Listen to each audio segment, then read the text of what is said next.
Yo, I went to an Outlaw show last night. It was fire. Would y'all believe that all these years, and I'm gonna say it easy, I met the Outlaws easily in about 97. Could have been 96. I know Smith and Wesson and Buckshot met them in 96. I might have met them the same year, but I met them shortly after that. Rest in peace to Pac. Salute. And thank you to Pac, because he gave me those guys. Pause if applicable. Like, it was one of the, people often approach me about the relationship I had with Tupac. I never met Tupac, but he gave me one of the greatest gifts. Well, a few of the greatest gifts. The Outlaws. These are some of the only dudes I consider real friends. I gotta remember to stop saying I ain't got no friends in the game, because that ain't true. I gotta remember to stop saying my only friends in the game is Wu-Tang and Outlaws, because I've been saying that for years. Them are the only rap dudes I be bigging up publicly.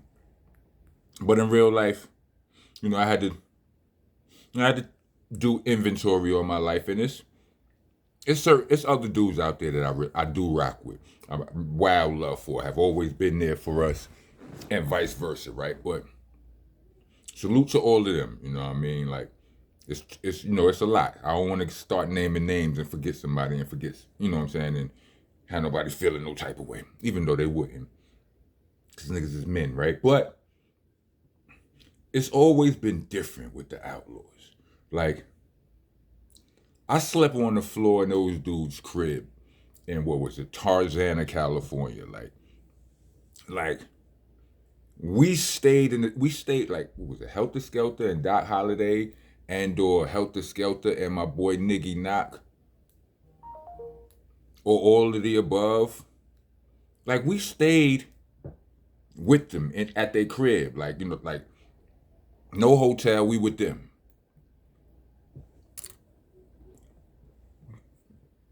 And without getting into, I could get into all of that, but Outlaws did a show in Phoenix last night, and I just got, in case you haven't known, I'm back in AZ. Tucson Monster back on deck. Good old Cactus Jab. You know what I mean? I flew out here on Thursday, on Pilgrim Day, because anybody who know me know I'm not with all of that, right? But so it turned out to be the best day to fly. Now, although flying was getting out here was rough, which y'all wouldn't mind a little story time, right? All right, check it out. First, burst the ball. Salute to Rashid Thurman, rest in peace. Burst the ball. My sister Taz is a chef. And we ain't been promoting in a while because we put a little pause on it, but we putting that right back into effect right now. We opening up a restaurant in Baltimore. It's called Monster Megabytes, right? My sister is a chef, right? And she make the illest sweet potato pie. Now, I don't rock with Pilgrim Day and all of that, but come on, B. I mean, we eat, right? And her pie is retarded, right? So ridiculous. Excuse me. She decides, she takes it upon herself. She knows her brother loves this pie. She wraps him up a pie to take with him in his luggage. Now, she told me she was doing this. I'm like, yo, how you know what I'm saying? I don't know how well that's going to travel and all of that, right? And she's like, nah, I got it. She blah, blah, blah, blah. Put the aluminum on, like the aluminum pan on top, on one on the bottom, and the bottom, blah, blah.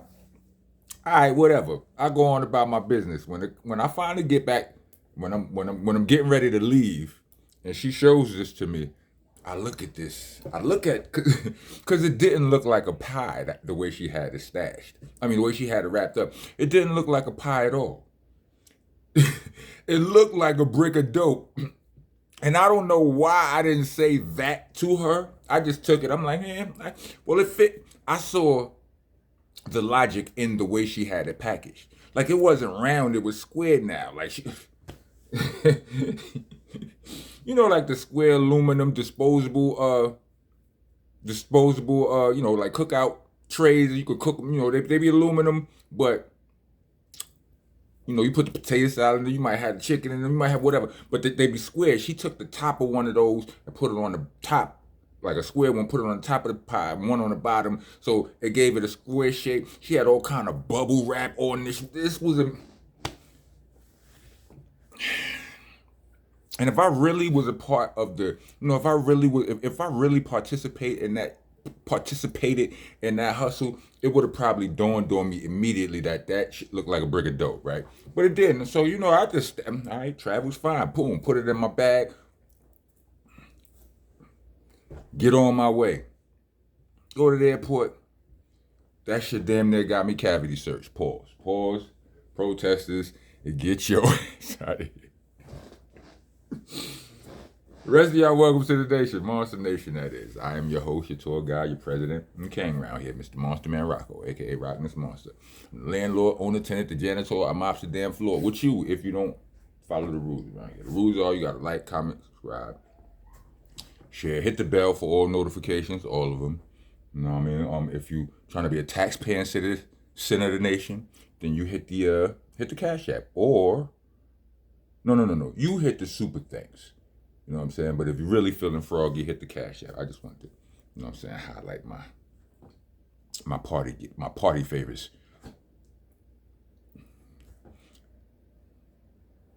No scandal. Yeah, but what was I saying?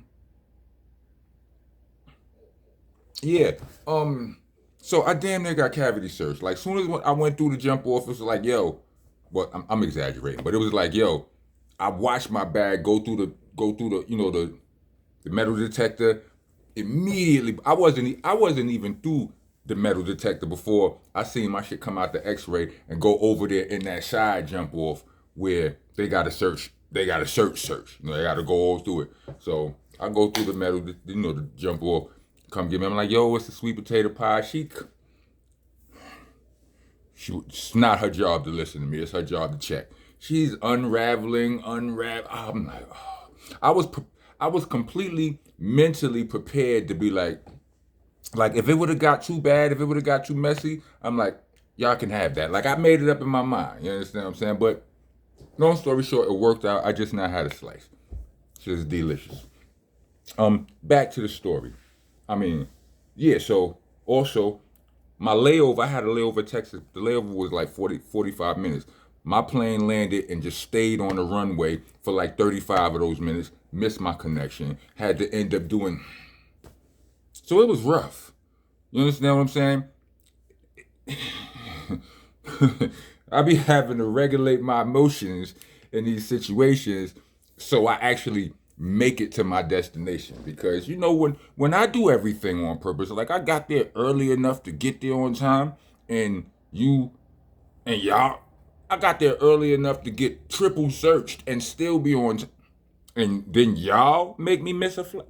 Anyway, so I got there. I got there on time, whatever, set up my trip. Hollered at my boy Young Noble. I got, you know what I'm saying, get the concert was 2 nights after. I got the rest the first day. Oh, and we'll leave that. Look, now, never mind. I got to Arizona, got picked up, drove home, and realized I left a bag at the airport. I short-circuited at that point. Had to go back. Bag was exactly where I left it at. Got it back. End of that story. Anyway, long story short, that's the end of that story. Holla at my son, Young Noble, and we... he give me the coordinations and all of that for the show. I holler at my man. My man meet me at the crib. We go on down there. And can you believe this? Yo, I just gotta say, be like,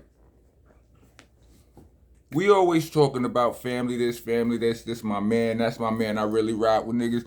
I think we gotta do better. I'm sure we gotta do better. Bruh, all of that shit I be kicking about how them niggas... Son, I haven't seen Noble in over 10 years. This was my... Last time I seen Noble, Raquel was in her mother's womb. Right? I was telling him son, I'm about to have a kid, son. He like, word. You know what I'm saying? He having, I'm his big brother, but he in this instance, he the big brother. He like, yo, word. Like, you know what I'm saying? She cool? Like, you know what I'm saying? He asked me questions about, you know what I'm saying? Her mom is like, yo, he gave me some of the most sound advice. He's like, yo, he said something. It wasn't really advice. It was just something that made me feel, because I was terrified of the situation, as all new fathers feel. Well, most of us anyway. He was like, yo, is she cool? I'm like, yeah, she cool. He's like, no, no, no. Is she cool? And somehow I knew exactly what he was asking me. I was like, yeah, son, she cool. He's like, good, son. He's like, long as she cool, he's like, long as she cool, you gonna be good. And he was right. You know what I'm saying? But anyway, if I ain't seen Noble in 10, 11 years, then that mean I ain't seen Edie in about 15. You understand what I'm saying? I go meet the fools at the hotel. We go to the show together. These niggas get on stage. Yo, it's hard to. These niggas got hit. They got a. These niggas got some joints, B. They got some joints. Like they got. Outlaws got 100 albums. I'm probably exaggerating, but I'm probably not. You understand what I'm saying? They got wild joints with Pac. They got wild joints together. They got wild joints solo. Wild joints with wild combination. Edie, Noble, Fatal album, this, that, and the third. They got wild, you know what I'm saying? And I went out there, I got on stage with them. The wildest fact of this whole thing is I've been friends and knowing these dudes this long. This was the first time I was at an Outlaw show. And I was bugging. So I'm just saying, I'm just thinking we gotta do better. How these dudes is like, I hail these dudes as some of my best friends in the game. You understand what I'm saying? And I ain't seen them in the last 10, 15 years. I know some of y'all, I know I'm not speaking to everybody because some people are good about they. But I know in general, we got to do better, folks. You know what I'm saying? When Fatal passed away right before Sean P. Right? And, like my history goes so, like Fatal been in my mama crib in Brownsville. You understand what I'm saying? Like, I was the boot camp member that fell in love with California when we went out. Not to say that everybody else don't rock with it, but I loved it. I started going out there for Dolo. If I ain't have no show, you know what I'm saying, I would go out there. And when I would go out there, Noble, Napoleon, and Edie was my lifeline out there.